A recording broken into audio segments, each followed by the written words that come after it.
नमस्कार। दिल्ली के हवा को गंदा करने वाला, युवाओं के भविष्य को शराब के समुंदर में डुबोने वाला आज तिहाड़ जेल की चार दीवारी में दम घुट रहा है। झोल करके ज्यादा पैसे कमाने के चक्कर में एक फुटी कौड़ी का मालिक ना रहा। जानिए आज सिसोदिया शराब घोटाले केस में ईडी की एंट्री हो रही, मगर सवाल क्या क्या होंगे। सिर से जो पसीना टपक रहा उसको पीना पड़ रहा है। डर ईडी का इतना है कि मुंह से आवाज नहीं निकल रही। दूसरे को गर्त में ढकेलने वाला आज खुद गर्त में जा गिरा। मासूमियत की चोली पहनकर घुट रहा सिसोदिया, आज सबको पता चला ये तो बहरूपिया है। बहुत बड़ी और ब्रेकिंग खबर आ रही है दोस्तों। दिल्ली शराब घोटाले में सीबीआई के बाद अब ईडी भी मनीष सिसोदिया से पूछताछ करेगी। ईडी सिसोदिया से मनी लॉन्ड्रिंग केस में तिहाड़ जेल में ही पूछताछ करने वाली है। इसके पहले ईडी सिसोदिया का बयान रिकॉर्ड करने के लिए राउज एवेन्यू कोर्ट से इजाजत मांगेगी। बताएं आपको यहां पे कि ईडी के अधिकारी तिहाड़ जेल पहुंच चुके हैं, पूछताछ जारी है। और इसी केस में ईडी ने हैदराबाद के शराब कारोबारी अरुण रामचंद्र पिल्लई को गिरफ्तार कर लिया है। यह भी बहुत बड़ी और ब्रेकिंग खबर है इस केस में। यह इस मामले में 11वीं गिरफ्तारी है दोस्तों। अब क्या बोलेंगे केजरीवाल जी? लगातार गिरफ्तारी की लाइन लगी हुई है, जरा आप बचकर रहिए। पिल्लई को लंबी पूछताछ के बाद सोमवार शाम पीएमएलए के तहत गिरफ्तार किया गया है। अरुण शराब कारोबारियों के साउथ ग्रुप का हेड है दोस्तों। उसे लोकल कोर्ट में पेश किया जाएगा, जहां ईडी पूछताछ के लिए उसकी कस्टडी की मांग करेगी। अब बताएं यहां पे कि 51 साल के मनीष सिसोदिया को तिहाड़ की 1 नंबर जेल में वार्ड नंबर 9 में रखा गया है। यह सीनियर सिटीजन वार्ड है, जहां पर उनपे सीसीटीवी की निगरानी भी रहेगी। इसी वार्ड में एक बड़ा मामला हो गया है दोस्तों। इसी वार्ड में कुछ खूंखार अपराधी भी सिसोदिया के पड़ोसी हैं। जेल अधिकारियों के मुताबिक आने वाले दिनों में सिसोदिया को अपनी ही सेल के किसी दूसरे आरोपी के साथ शेयर करनी पड़ सकती है। एक आम कैदी का जीवन बिता रहा सिसोदिया जेल में फरफरा रहा है। सिसोदिया अंडर ट्रायल आरोपी है दोस्तों, इसलिए वो जेल में अपनी सुविधा के मुताबिक कपड़े पहन सकते हैं। सोमवार रात के लिए उन्हें जेल में ही कुछ कपड़े दिए गए थे। हालांकि मंगलवार को उनका परिवार उनके लिए कपड़े और पर्सनल चीजें लेकर मिलने पहुंच सकता है। अब यहां पे जो मामला है, जो बड़ी खबर है, वो ये है कि जेल में सिसोदिया को डर भी है कहीं कोई अटैक ना कर दे, क्योंकि उनके बगल में आतंकवाद रहता है। आतंकवाद से तो हर किसी की हालत खराब होती है, सिसोदिया को इसी का डर है। इतना सब कुछ हो गया, केजरीवाल जी को शर्म नहीं आती? जरा सुनिए वो क्या कहते हैं। शर्म को भी लगता है वो बेच करके खा गए हैं। केजरीवाल जी कहते हैं कि 24 घंटे फर्जी जांच, हर काम में रोड़े अटकाना, हर काम रोकना, इससे क्या हासिल होगा? ये केजरीवाल कहते हैं।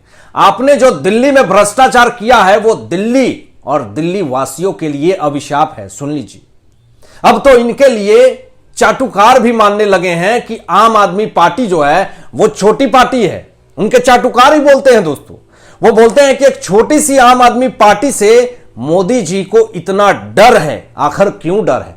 इसका मतलब आप समझ रहे हैं? इसका मतलब केजरीवाल जी, आपकी पार्टी बहुत छोटी है, ये आपके चाटुकार मानते हैं। और जो हरकत की आपने वो बड़ी बड़ी बात है।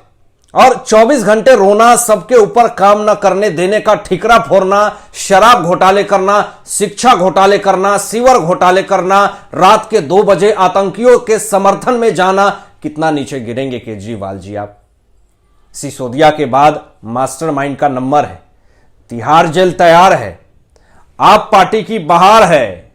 पार्टी पूरी तरीके से जांच में चल रही है। फर्जी जांच बोलते बोलते आम के दर्जन भर नेता जेल पहुंच चुके हैं। बेशर्मी ऐसी कि अभी भी खुद को कट्टर ईमानदार कहते हैं। अगला नंबर आपका भी है। समय रहते सबूत मिटा लीजिए केजरीवाल जी। लेकिन सबूत में मिटा नहीं पाएंगे। ये तो आप बताएं, कुछ करते हैं आप, बस कहते हैं केंद्र मदद नहीं कर रही है, ये नहीं हो रहा है, हम कैसे करें जी। घोटाले करने के पहले तो आपने केंद्र से नहीं पूछा। फालतू के ड्रामेबाजी बंद कीजिए। आप काम करने से डरते हो, इसलिए कोई पोर्टफोलियो नहीं लेते। फर्जी जांच है तो सत्येंद्र जैन की 1 साल से बेल क्यों नहीं हो रही, जरा हमें यह बताइए। सिसोदिया की गिरफ्तारी कैसे हो गई, क्यों बार बार कोर्ट से उनको झटका मिल रहा है। ताहिर हुसैन की 3 साल से बेल क्यों नहीं हो रही है, इसका जवाब दें। जनता समझ गई है आप सिर्फ झूठ बोलते हो।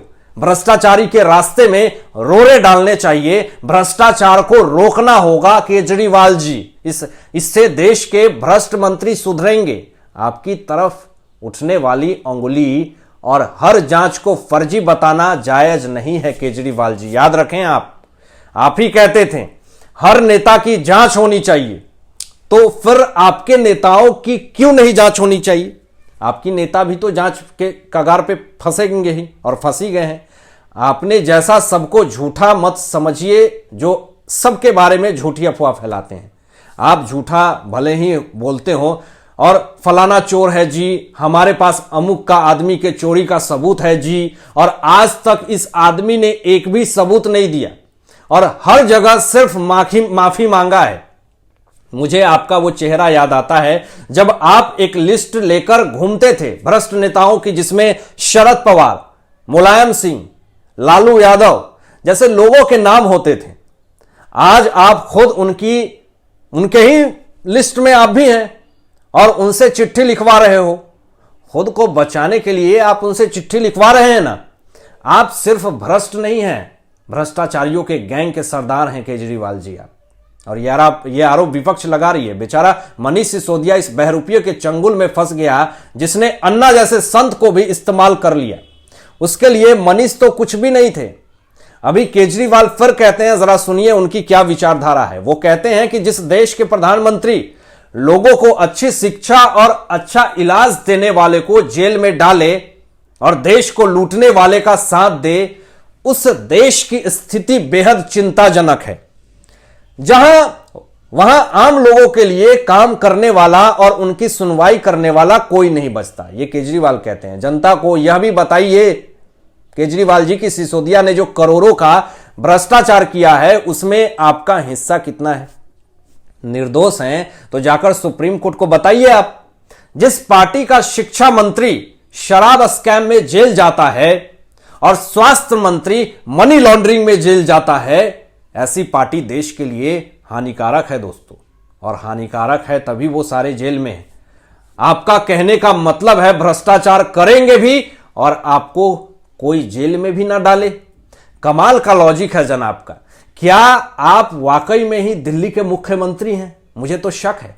अरविंद केजरीवाल जी, आप जो आरोप आदरणीय प्रधानमंत्री नरेंद्र मोदी जी पे लगा रहे हैं उसके बारे में थोड़ा होमवर्क कर लेते तो ज्यादा अच्छा होता। देश के लिए मोहल्ला क्लिनिक बेहतर स्वास्थ्य का उदाहरण नहीं हो सकता है। उसके लिए और बड़े अस्पताल चाहिए जो मोदी जी ने इस भारत देश को दिया है।